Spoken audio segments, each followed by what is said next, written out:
Hi everyone, I'm here to do a video about, I think I'll probably title it like, so you've decluttered, so now what? And I've been, like over the past couple of weeks, I've been watching people do videos about using the KonMari method of the life-changing magic of tidying up. And they are people who, like the few people who have watched, they've kind of not so much seemed to me like they've been interested in minimalism, but they heard about this book and they read it and they've tidied up and and removed a whole lot of stuff out of their lives, like a whole lot of clutter and things that don't spark joy or whatever. And it made me kind of wonder how they would go in the future. Because for me, like when I started to declutter a house, which I think I did about a year ago or so, I was like really trying to simplify my life. Like I should say, I haven't read the Life-Changing Magic of Tidying Up. It sounds really interesting and I would like to read it. And I sort of agree with lots of what I've heard about just having stuff in your house that makes you happy, and that's the main thing that I get out of it. So I should read it. might not be that good to be like, I'm not passing judgment on the book anyway. So yeah, I was trying to simplify my life, and one of those ways was I decluttered my house, and the other thing I wanted to do was kind of simplify, like go shop less, go to the supermarket fewer times, don't buy things I don't need, don't spend too much like unnecessary time on electronic devices and social media and stuff, which I'm currently failing at the moment. But anyway, so for me, like after I decluttered, since then I've changed my shopping habits, and because I did the Project 333 wardrobe challenge, which, obviously that's all about clothing. And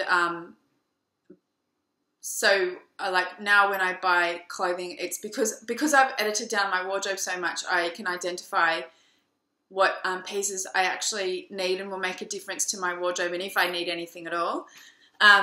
So if you've decluttered and your house is, you're feeling a lot lighter, and,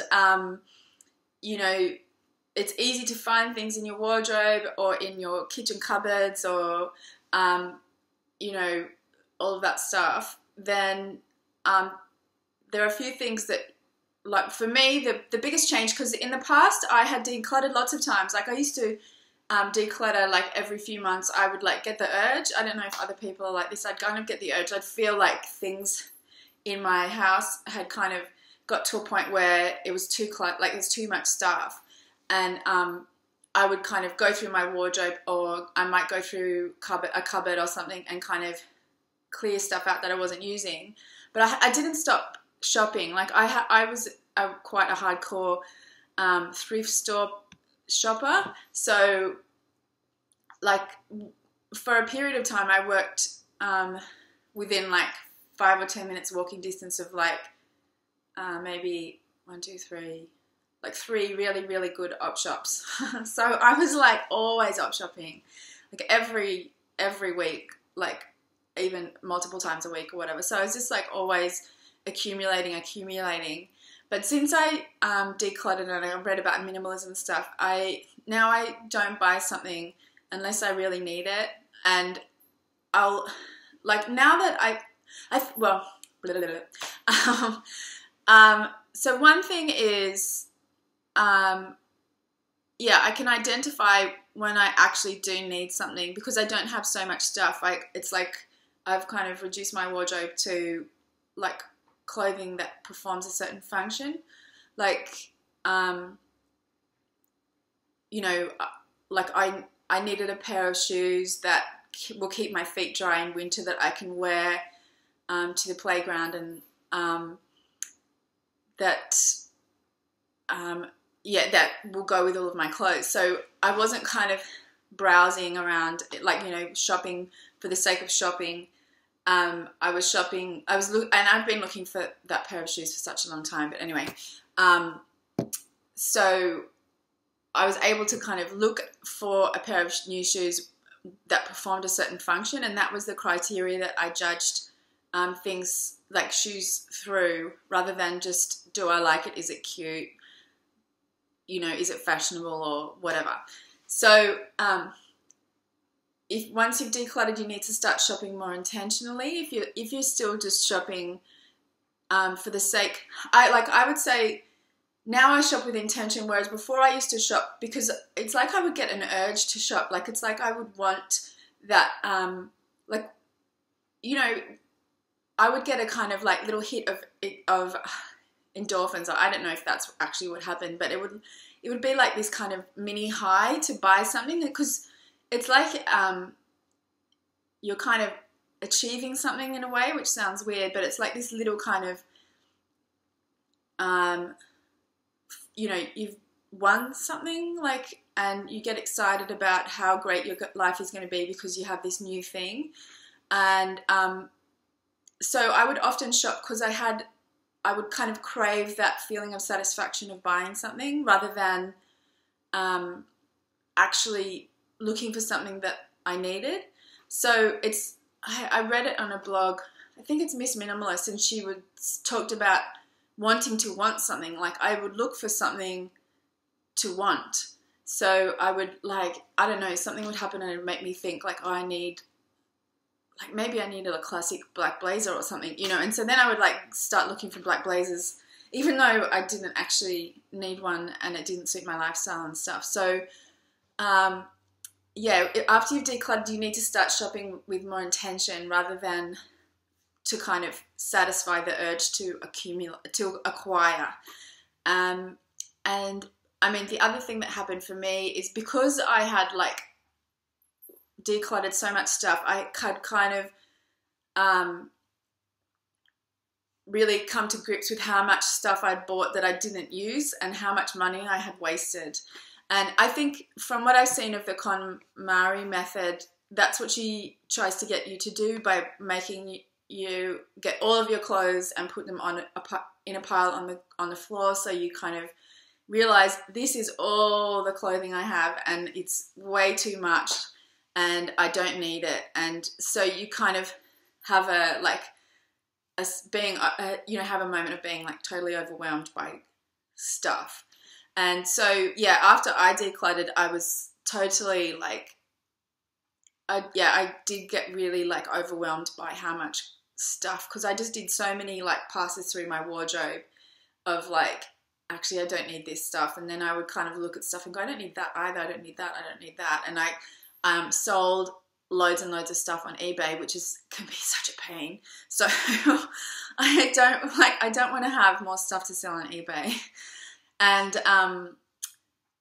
just the money that I wasted, like, you know, I did sell stuff on eBay, but I only got a fraction of, you know, like, a third of what I spent on them back. And I mean, I'm happy that someone else, I hope they're getting enjoyment out of it. I hope I do. I probably was, like, facilitating someone else's urge to accumulate rather than, like, providing a really beneficial need to someone else. But anyway, modern society, hey?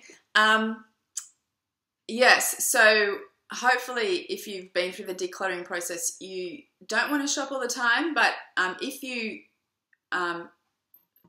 do keep shopping the way that you did before, then you most likely will end up with where you were, like, right back where you started.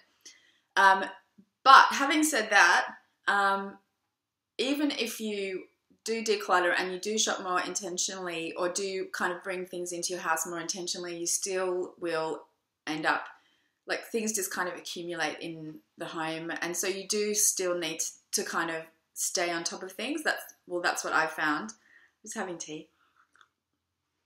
So I just kind of do regular little kind of passes where I'll try and, like, through different sections of our house. So, I mean, this morning I was kind of going through our shaving cabinet in the bathroom and under the sink, just kind of going, actually, I never used that hand cream, or that's half full and has been sitting in there for like 12 months or more. And, you know, like, it was only a few things. Like, it just takes a lot less time now because I decluttered a year ago, but it did make a difference. It was just kind of, it still kind of feels like a load's being lifted. It's like clearing out gets a bit addictive in a way.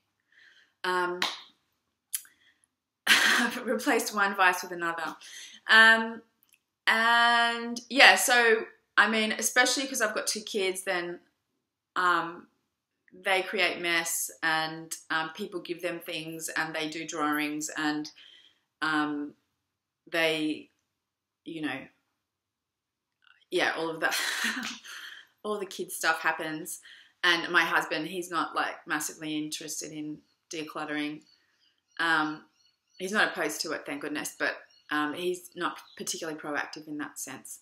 So, yeah, I live with 3 people who are massively disinterested in decluttering. So it all falls to me, but at least I can do it. At least no one's fighting me on it. Yes, so this video is probably a little bit scattered, but I'll try and sum up and say that once you've decluttered, like, it's not all over. You need to start shopping more intentionally, and you need to still kind of stay on top of the decluttering with like on a daily basis. And then you might, like, I've just in the past week or so, I have been doing a kind of more thorough declutter, like, of my kids' clothes and toys and other parts of the house. I've been kind of doing a better clear out than just to kind of tidy up. Yeah, so anyway, I hope that was helpful, and let me know if you have any questions or comments. Okay, bye.